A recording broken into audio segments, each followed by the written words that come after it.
I'm going to start though, just quickly. It's something we do here, is just acknowledging that I'm speaking to you guys today from the land of the Ghana people, and that I recognise their ongoing connection to the land and their elders, past and present. Um, I would also love to thank Gizzy, Storm, Cassie, and yourself, Alex, who we've just met, for organising this event. And thanks for having me, asking me to be a part of it. There's so much change and disruption and fear going around the world at the moment. It's so important that we continue to connect and share and work together to think our way through this crisis. So thanks again. Yeah, Uh, it's great having you. yeah, I guess my name's Joe Hay. I'm based in Adelaide, South Australia. I work around the world. But for those of you who don't know where Adelaide is, if you were to cut Australia in half from top to bottom, we're at the bottom on the coast. I don't think anyone would really like to visit here, regardless of what Storm had said. We're a university city with sandy beaches, wineries, foodies, and some of the biggest art festivals in the world. So I guess, as you could probably imagine, we've a lot of experience with isolation. And because of that, we have a strong tradition of making do and finding our ways to get by. We also have a very unique thing where, as like most of Australians, we're from other places in the world, so we're actually very internationally connected. I think you can turn over a stone anywhere and you'll find a South Australian working in some industry or something. So we all know each other. So it's a really good strength, I think we have. Cool.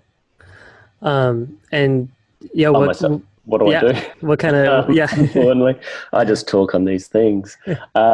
Basically, over the last, I'm going to say 10 years, but actually it's been longer than that now. I've been working with governments and cities and organisations and individuals to help develop visions and, importantly, the strategies to achieve them. Quite often, ideas, I always say, are the easy part. It's making them happen that is the really difficult part. And get anyone to stop drinking milk or beer, and you'll see how hard change really is on a human level. So I love the ideas. I'm excited by everything I find, but when it comes down to it, it's like, okay, how do we make this happen? Why isn't this happening? What can we do to fix this? I'm from South Australia. Yeah, that's basically what I've been doing. More generally, in regards to music, um, I have a background in mainstream politics and community organising. I also have a background in music, media, and entertainment. Somehow I've managed to marry the two together, which is a bit of a win-win for me. The background in mainstream politics, though, has definitely helped navigate the ideas around all the many hurdles and gatekeepers in governments. How to find supporters, identify hurdles and priorities and arguments and the issues that can win people over to support, what we need to get done. Been quite successful in South Australia in helping transform the way governments view and value music and the broader creative industries. And those policies have been adopted around the country and sometimes around the world, which is quite exciting. Yeah, I've been doing that over the last 10 years. So my talk was going to get into more detail about that. Cool. Well, I guess to get us started here, what during this crisis, what has kind of become your role, and what's kind of been the response of government in Australia? Yeah, my role has been, I guess, continued what I do. I quite often work behind the scenes, and it's sort of been trying to influence people in different places. Because of the isolation and the way things work, there's a lot of things that are just going on. But I'd have to say the biggest thing that's sort of been happening, which is exciting, is that there's so much work that has been going on in these last 10 years in this space that I actually think we are in a pretty good place to respond, and have been responding in a very strong sort of way. Now there's different levels of responses from government, and the government, the different governments in Australia. But the organisations, the music organisations and charities and individuals in the country have been lobbying hard for longer than 10 years around the issues that are now becoming really important. And because of that, and because of all the data collection and fighting hard to be at the table, these organisations have been able to run really clear arguments about what is needed to support the industry in this time. Everything at the moment is really, how do we get by? How do we get over this next 6 months? How do we protect incomes? How do we stop foreclosures? They've been very, very focused on those sorts of responses. And very soon it's going to be about then what? In fact, we should be doing that already. I think there's a little bit of a misplaced belief that things will just snap back into place, that the economy will just, one day it'll be all gone and the shops will open again and everyone will go out spending. I think we're going to see a very slow return. People won't have the disposable incomes. They won't have, they'll be reluctant to go out in groups. I think there will be a blip. I think people will, if the doors are open tomorrow, there will be a flooding, but I think it'll be slower. I think after the GFC, what we saw was we were protected a bit in Australia with the GFC. We managed that economic crisis quite well. But what people didn't realise when they it's like being missed the bullet thing, is they didn't realise how much the economy was actually affected. And we'd been like in a retail recession for quite a long time that people didn't really notice because people were still working and people were spending. But when you look at previous spending, it was way down. So I think it's going to be similar in the sense that there will be a blip and things will go back. But until people have the disposable incomes, it's still going to be really hard for live music, especially. So it's all our responses coming back should be focused on, well, how do we build that back up? And how do we continue to do the stuff that we're doing already around industry development and artist development? I think they're going to be the big focuses. Cool. You mentioned that there's things that you've already been doing well in Australia to be able to weather this crisis, and kind of hearing from other people around the world today, people are in varying stages of being prepared for this. I was specifically, what are those things that has helped Australia be particularly well prepared?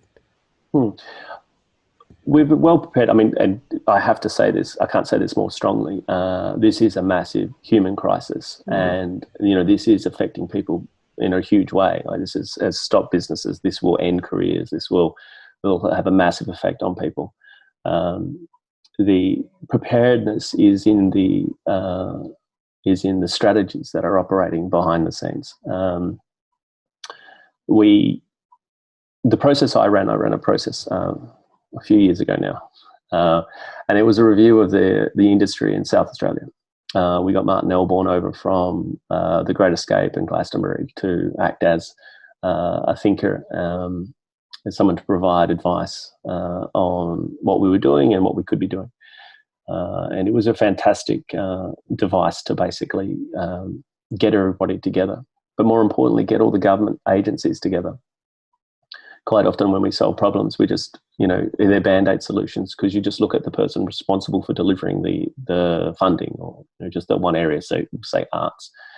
But the solutions that were needed were integrated across all government agencies, because they all played a part. And quite a lot of them, of course, don't believe they have any role in the music industry. And there are things that we had to overcome to get there. So things like department planning and liquor licensing, for instance, had no interest in supporting the music industry until we started to really point out some flaws in the planning laws and some real serious hurdles in the liquor licensing regimes that were going on.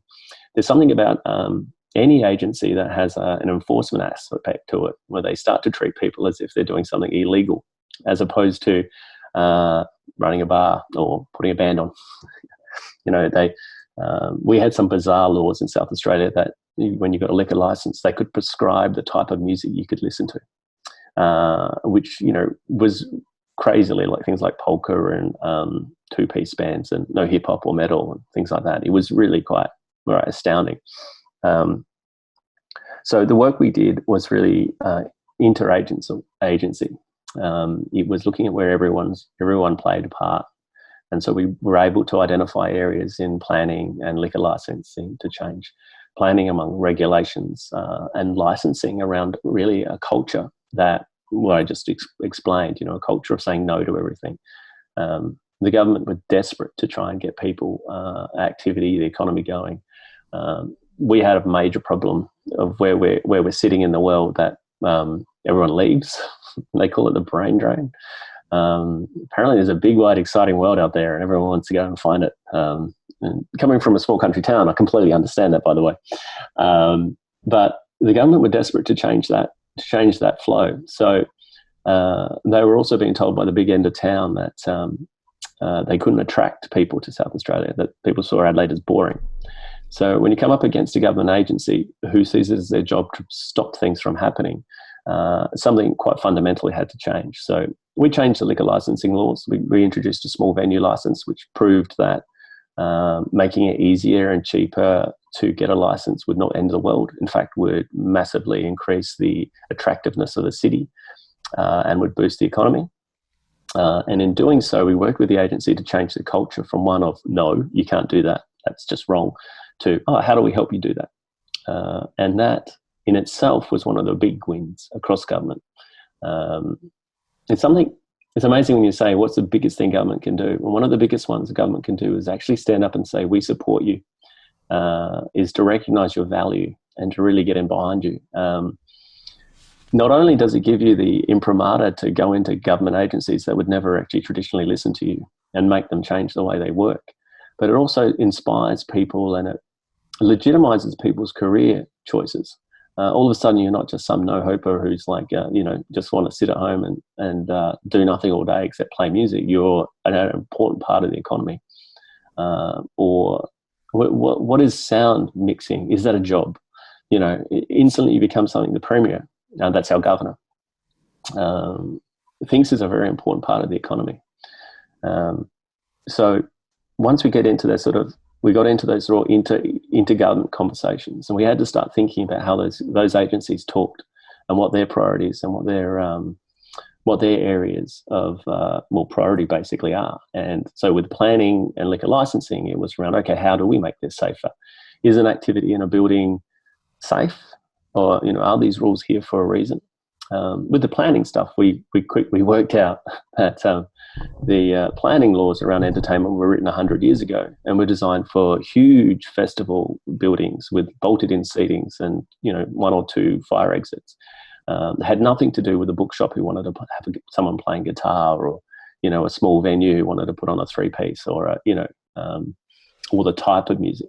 And same with liquor licensing. Everyone already knows this stuff. It was the culture. Like they were just going to say no to everything. But when we get bigger than that, we traditionally go to like Department of Arts, because music is an art form, and it is. And this is another really big thing. You can have 3 conversations at the one time. Government split up departments for a reason. It enables them to do lots of different things at the same time. Quite often, though, those agencies don't see how they relate to other agencies. So it's understandable other people don't see that either. But we went to Department of Industry. Now, I was lucky enough to work with an advanced manufacturing expert from Sweden, a fantastic thinker called Göran Roos. And I was organising the music review at the time and also looking after him. And I said to him, look, I'm doing this review of music. Like, what do you know? And he's like, I know nothing about music. I know 2 bands, ABBA and Wagner. And then he spent an hour explaining why Sweden was one of the biggest music producing nations in the world. And it was the fact that they had adopted advanced manufacturing methodologies, where basically, a really simplistic approach, is looking at all the points on the supply chain to create products and services through innovation for global markets. And what the government of Sweden would say is, well, if you have a niche, if you have a market, then we'll help you hit that global market. So with that sort of thinking and that sort of language, we're able then to go to the Department of Industry and say, hey, we're an important economic player. This is how much we make a year. This is how much we contribute. And excitingly, with Adelaide, we punch above our weight.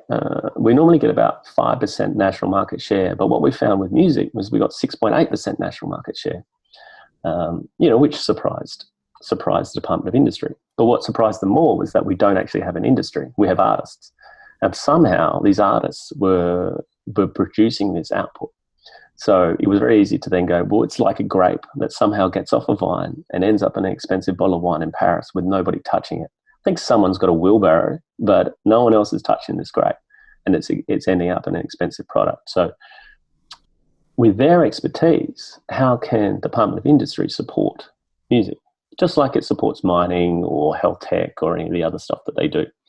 They were a bit reluctant, and we had to bring in some political support because the Premier or the Governor wanted this to happen. And so they agreed. But once they agreed, they instantly started talking about everything they knew. They all love music. They all spend, they would fly. Some of them would fly to London to see Kings of Leon play. One of them had 30 guitars, 3 of which were made by 3 different world-renowned guitar makers who live in Adelaide and make guitars for Bob Dylan. It's once we gave them permission to support us, they really got in there to support us. So that advanced manufacturing approach really was the tool we used to break open that department. And the thing you find is if you go to Department of Arts, and if you're not a major art body in Australia, then you'll get tens of thousands of dollars if you're lucky. But if you go to Department of Industry and you can show your economic value, then you're in line for hundreds of millions of dollars.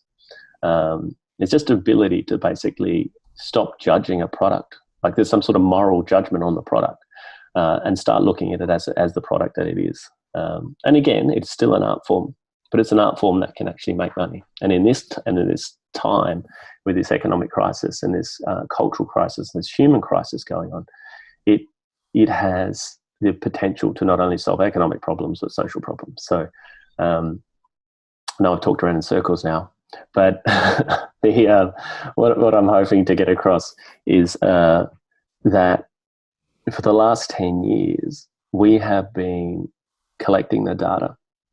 We have been going to departments of trade and industry. We have been hitting state governments around planning and liquor licensing. If you want to study a city that has done it worse than anywhere else in the world, go to Sydney.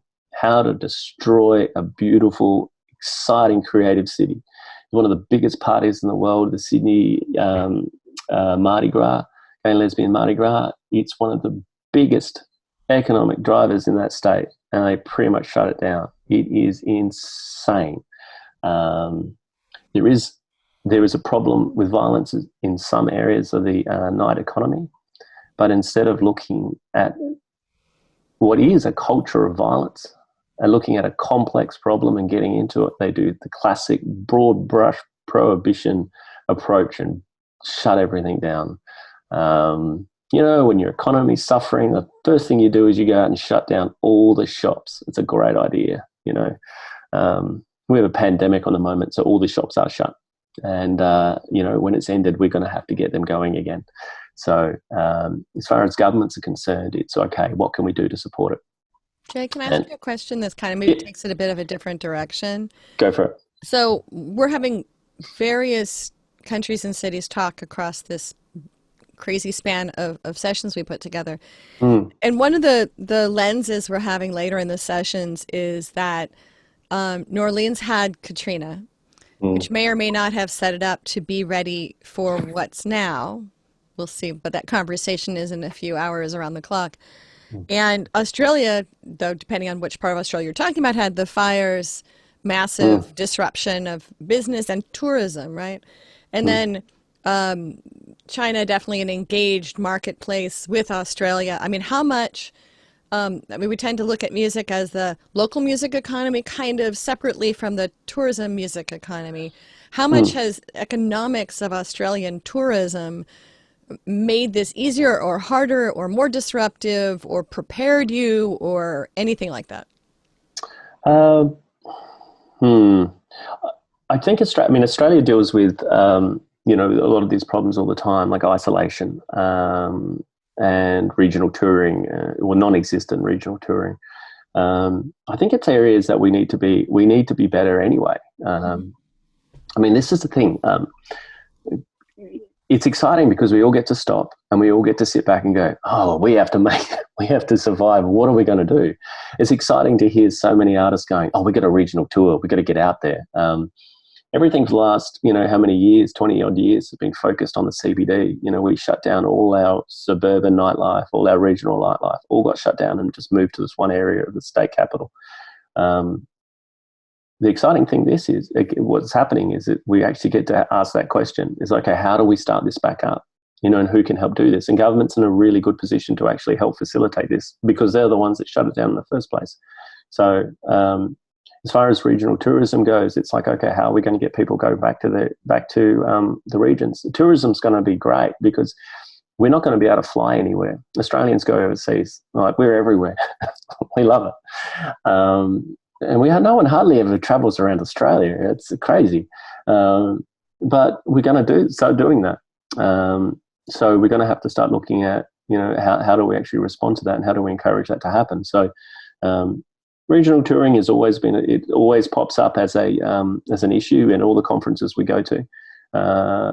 And people talk about it being a good idea. And usually it's a bunch of people who have a group of bands they like, but do the people in the regions like those bands? Are we asking those questions? It's a really good opportunity for regional councils and the state government to coordinate to sort of work out what the answer to that question is. There was a fantastic thing here in Australia, and I've been wanting to reproduce it. It happened after, I think, the First World War, and it was called the Office for Small Towns. And what they did was they went out to all the small towns and went, okay, what do you do? And they went, okay, what infrastructure can we build to support you and develop that to the next level? So take a small farming community on the River Murray that grows oranges and fruit. They built the canning factory and a ferry to get across the river because they were on the Victorian side of the river, so they couldn't get to Adelaide. But what it did was it enabled them to preserve their fruit and get their fruit to market. And I think the same sort of thing needs to happen. And again, when we ask what governments can do, governments can coordinate this kind of thinking, and it can listen to the people who are actually trying to make things happen, which is how we became successful, how we successfully did things in Adelaide. We listened to the people who wanted to do things, and we helped them overcome the hurdles that were in their way. Does that make sense? Yes, absolutely. Alex, anything else you want to do before we let this poor man go back to his day already in progress? No, I was hoping to see if we had anyone in the Q&A, but yeah, that's it for me. Let me just ask a quick question, Joe. We're going to have this is being recorded. And to see, I just touched my nose, sorry. See, he touched his nose. So if you could, if you want anyone to reach out to you, who would you like to reach out to you and how would you like them to reach out to you? Sure. Anyone can reach out to me via my LinkedIn page or through I'm happy to give out my email address. You could type it in the chat box. That would be spectacular. Fantastic. If I had to have a couple of minutes left, I would really like to seriously tip my hat to all the music organisations out there who are providing the on-the-ground support to artists and businesses at the moment. I was talking to Paddy Donovan in Victoria yesterday, and they're running, they're having phone hookups with lawyers and accountants and getting businesses, helping them with the questions that they can't understand. We do have support. The government has introduced a universal income for people who have lost their jobs and businesses who have had to let people go, and for the people who run those businesses. The responses have been there, but they're hard and they're complicated to navigate, and they won't be coming for a little while. So those organisations like Support Act, who are out there helping on the ground at the moment get through this and to help people. When you hear people who are like lawyers finding it hard to navigate, our social security systems, that normal people will have no possibility of doing this. So I really want to tip my hat to all those people. Music South Australia, Tas Music, Queensland Music, they're all fighting really hard, and each of the states are doing different things to support them as well. So when I say we're in a good spot, is they've been fighting hard for a long time to put these issues on the table and to remain at the table. And going forward, we want to keep